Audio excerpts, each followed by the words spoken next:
Herzlich willkommen zu unserem heutigen Video. Heute zeigen wir euch, wie man im Schornstein kontrolliert ausbrennt. Und dazu haben wir einen Spezialisten hier, den Manuel, Schornsteinfegermeister seines Zeichens. Und er wird uns jetzt erklären, wie das funktioniert, worauf zu achten ist und was auch die Ursachen sind. Ich bin der Manuel, gelernter Schornsteinfegermeister. Und ja, wir brennen heute einen Schornstein kontrolliert aus. Das ist eine besondere Tätigkeit, darf nur ein Schornsteinfegermeister durchführen, weil es geht einfach darum, wenn man auf Feuer legt, birgt das Ganze immer ein gewisses Risiko und dieses Risiko gilt so klein wie möglich zum halten. Also warum muss man das überhaupt machen, einen Schornstein ausbrennen? Es gibt ein paar wenige Hauptursachen. Ursache Nummer 1 ist, die eigentlich auch bekannteste Ursache, ist, wenn das Holz zu feucht ist. Ja. Die zweite Ursache, ich sag mal, das ist der schwäbische Geiz. Das ist ganz einfach deshalb, wenn man eine Luftklappe am Ofen zu stark schließen tut, dann findet keine normale Verbrennung mehr statt, sondern nur noch so ein Schwelbrand. Und das führt eben dazu, dass sich im Schornstein wie eine Art Teerschicht bildet, die dann auch ganz stark glänzt. Ja? Daher auch der Name Glanzruß. Und dieser Glanzruß kann sich eben von alleine entzünden. Und das ist die eigentliche Gefahr des Ganzen. Denn wenn sowas unkontrolliert stattfindet, einfach unbemerkt durchs normale Heizverhalten, dann geht so ein Glanzruß, während er brennt, sehr stark auf, vergleichbar wie jetzt mit einem PU-Schaum oder mit einem Hefeteig, wenn der geht oder auch im Ofen dann hochbackt. Ja, so kann man sich das eigentlich vorstellen. Jetzt sagst du, beim Ausbrennen geht er auf wie ein Hefeteig, wie Bauschaum quasi. Genau. Gibt es da was Besonderes zu beachten dann beim Ausbrennen? Das Allerwichtigste ist, dass ein Schornsteinquerschnitt immer frei bleibt. Das heißt, dass dieser Glanzruß nicht zu stark aufquillt. Deshalb muss man den auch während dem Brennen zwischendurch auch immer wieder kehren. Und wenn man sowas kontrolliert macht, fängt man immer von oben her an, arbeitet sich nach unten durch, dass der gefährliche Rauch immer abziehen kann. Okay. Und was ist sonst noch zu beachten, so im Vorfeld? Auf jeden Fall, dass man einmal durch das Gebäude durchgeht, sich den Schornstein auf Schwachstellen anschaut, kontrolliert, dass da eben keine Risse drin sind. Wie sieht es aus mit alten, ungenutzten Anschlüssen? Sind die irgendwie mit Blechkapseln verschlossen und steht vielleicht direkt davor noch ein Kleiderschrank oder so ähnliches? Das wäre sehr ungünstig. Und dann auch ganz wichtig, man muss vorher bei der Feuerwehrleitstelle Bescheid geben, die Arbeiten ankündigen, weil nicht, dass irgendwie Nachbarn beunruhigt sind, den Notruf wählen und dann ein Einsatz hervorgerufen wird, weil dann wird es ganz schnell teuer. Okay, dann würde ich sagen, legen wir los. Legen wir los.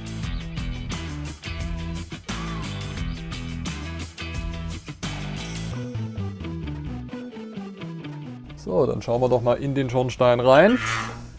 Und jetzt sehen wir diesen Glanzruß.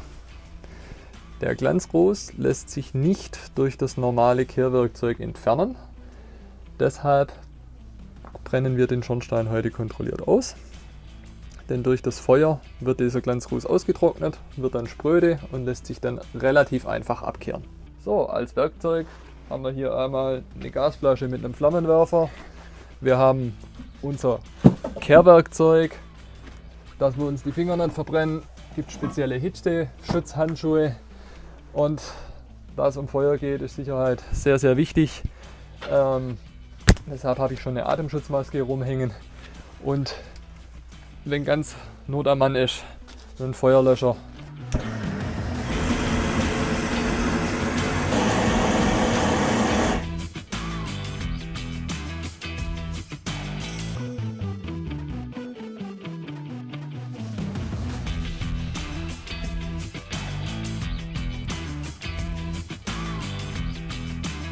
Und jetzt von alleine. Ich kontrolliere jetzt mit dem Spiegel, schaue ich nach oben, dass der Schornsteinquerschnitt frei bleibt und die Flammen trocknen diesen Glanzruß jetzt aus. Wichtig ist, der Querschnitt muss frei bleiben und falls der Querschnitt zu stark zuwächst, muss ich den Schornstein dann sehr schnell reinigen.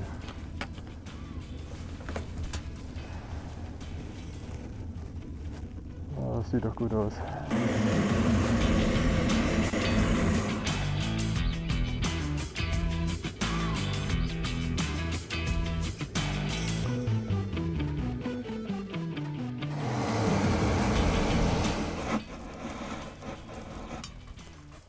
Und jetzt sieht man sehr schön, wie dieser Glanzruß aufquillt und durch die Flammen getrocknet wird. Und dadurch wird er sehr spröde. Sieht man hier, Weltklasse. Und dann lässt er sich ganz einfach von den Wandungen abkratzen und entfernen. So, kurzer Zwischenstand. Den oberen Teil haben wir jetzt ausgebrannt. Im Vergleich zu dem ersten Startbild sehen wir jetzt schon, das glänzige Zeug ist weg und der Stein und auch die Fugen kommen zum Vorschein und sehen jetzt matt aus. Im unteren Bereich sehen wir jetzt noch untere Glanzrußschichten. Die müssen wir noch voll austrocknen und ausbrennen. Aber der obere Teil, der sieht schon sehr gut aus. Jetzt werde ich einmal noch den Teil nach oben noch mal durchreinigen und dann brennen wir nach unten. Hier haben wir jetzt eine klassische 5 Meter Stahlstange. Mit der kann man den Schornstein nach oben reinigen. Und den schiebt man jetzt einfach bis unter das Dach, wenn man nicht hängen bleibt. Hoch und wieder runter.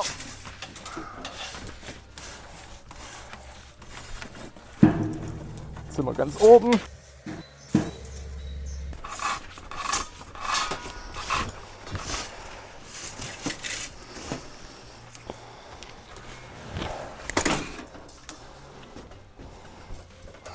So, hier haben wir halt auch eine kleine Besonderheit, aber genau vor dem Türchen in dem Strahlungsbereich verläuft ein Holzbalken.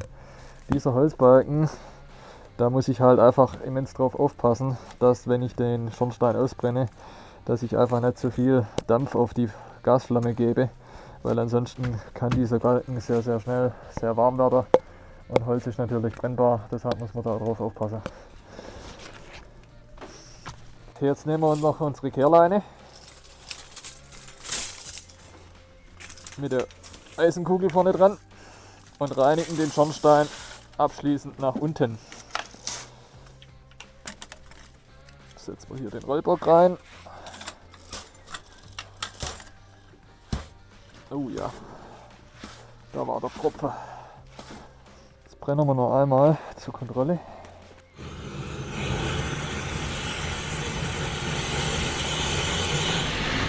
Jetzt sind wir unter im Keller angelangt, am unteren Kamintürchen.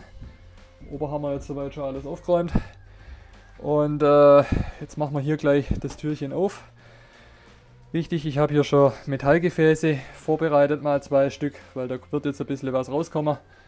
Dass man auch noch umfüllen kann und dass man es dann direkt raus befördern kann. Zieht gleich wieder meine Maske auf. So haben wir den Schlüssel.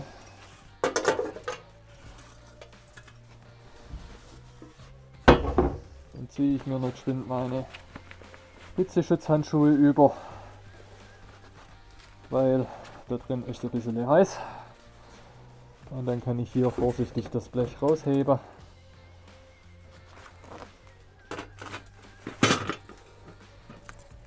So, und wenn wir jetzt hier, ich mache mal Licht, reinschauen, sehen wir unsere Ausbeute. Das ist der verbrannte Glanzruß. Und man könnte es auch mal so formulieren, das hat sich gelohnt. Und dieser Glanzruß, wenn ich den jetzt mal in die Hand nehme, der wird federleicht sein und der wird knirschen wie Styropor. Man hört es schon, das ist das Material, wenn es hier rauskommt. Also man sieht sehr schön, durch das Ausbrennen verändert er seine Struktur, wird ausgetrocknet, wird spröde und lässt sich ganz einfach abkehren. Jetzt sind wir nochmal bei einer nachträglichen Kontrolle. Einfach um es ein bisschen zum Veranschaulichen, mache ich das hier gerade mit einer Wärmebildkamera. Und wie wir sehen können, der Schornstein hier im unteren Bereich ist gar nicht wirklich warm geworden. Da ist alles im grünen Bereich, so soll es sein. Wir befinden uns jetzt hier nochmal abschließend vor dem Haus. Wir sind fertig. Ich schaue hier gerade nochmal den Schornsteinkopf an. Da sieht alles gut aus. Wichtig ist, wenn man sowas macht, Das darf nur ausdrücklich ein schornsteinfähiger Meister machen. Nicht irgendwie, dass man meint als Hausbesitzer, man möchte das vorbeugend machen, weil es ist sehr risikoreich. Da gehört einiges dazu, das will ich nur ausdrücklich sagen. Dann nochmal ganz herzlichen Dank und Ihnen vielen Dank fürs Zuschauen. Wenn Ihnen das Video gefallen hat, geben Sie einen Daumen hoch, abonnieren Sie unseren Kanal und wir sehen uns dann im nächsten Video. Vielen Dank.